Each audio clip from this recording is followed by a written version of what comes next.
Hi guys, in this video we will talk about what will happen if you pour more oil into the engine. I have a 2-liter engine and the required amount of oil is 4-5 liters. There's a special dipstick for measure the oil level. There's a maximum and minimum marks on the dipstick. The oil level should be in the middle of the mark. If there's more of it, then nothing terrible will happen. It can be promoted from all seals, oil seals, gasket, and rubber bands.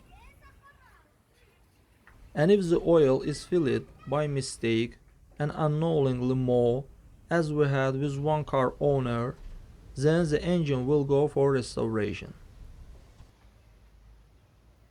Friends, to drain the excess oil, we need a pit to loosen the bolt to change the oil in the engine.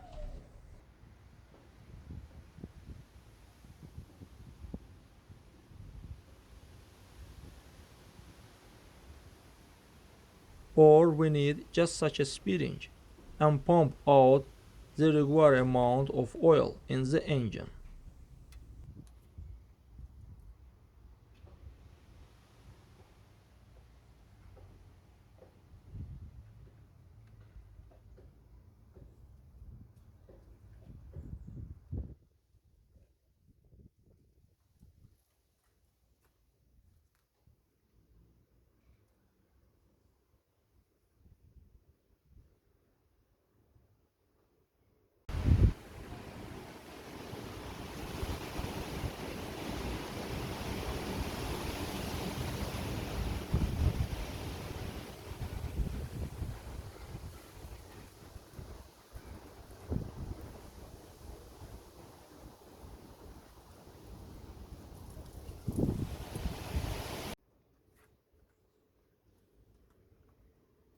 That's all guys, subscribe to the channel, put like and don't forget to put a bell so as not miss new video on the channel.